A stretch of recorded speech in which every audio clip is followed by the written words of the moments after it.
Teach your partner how you want to be loved. In all thy getting, please get sense. How much are you investing in your relationship?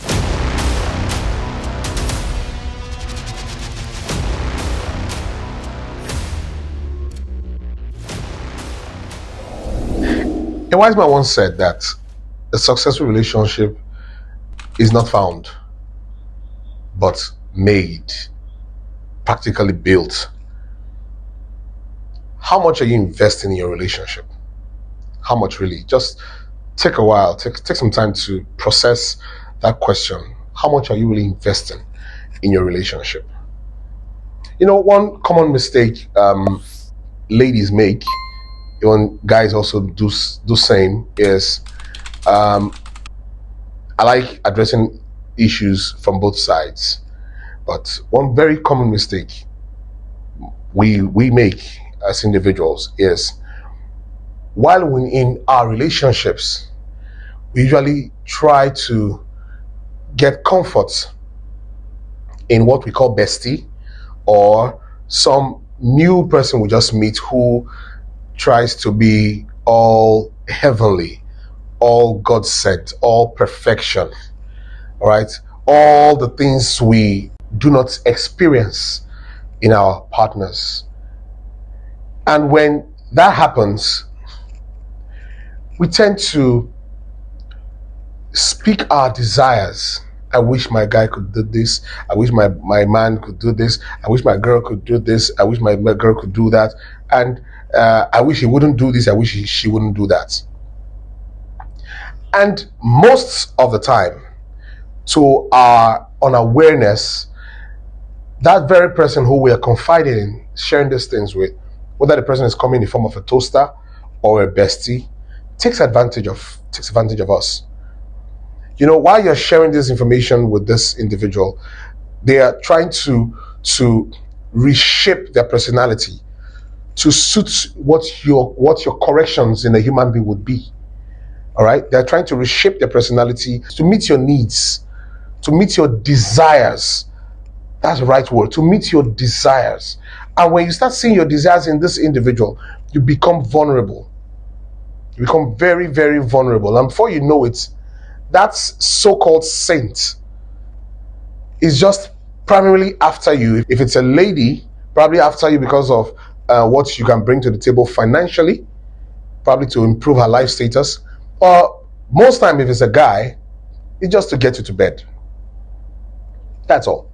Men would do anything. They would go any mile for lust. They will spend any amount of money, time, energy just to get to lay you on the bed, just to have sex with you. And when that's done,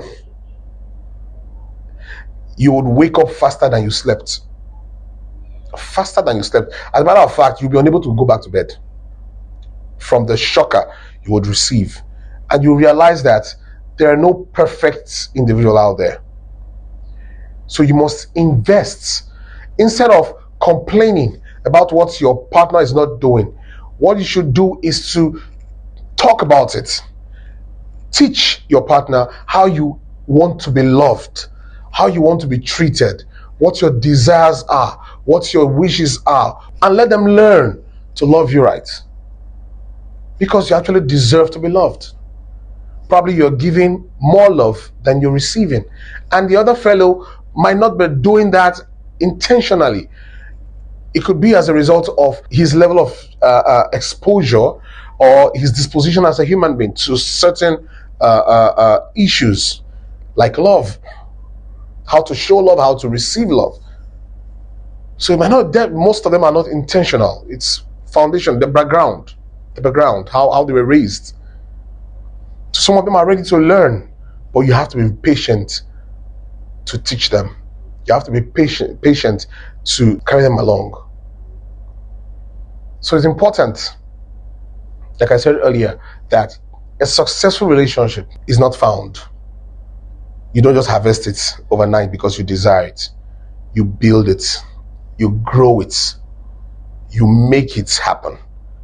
When you invest, you plant a seed, you must water that plant before it grows and bears fruit. So if a plant that's not a human being would require nurturing, how much more a human being that had a different background from you, different schooling, different environment, different upbringing and everything, and you want that person to just be perfect because they've spent 5 years with you. What happened to the early 30 years of their lives? They can't just undo that part of their lives. They can't undo that.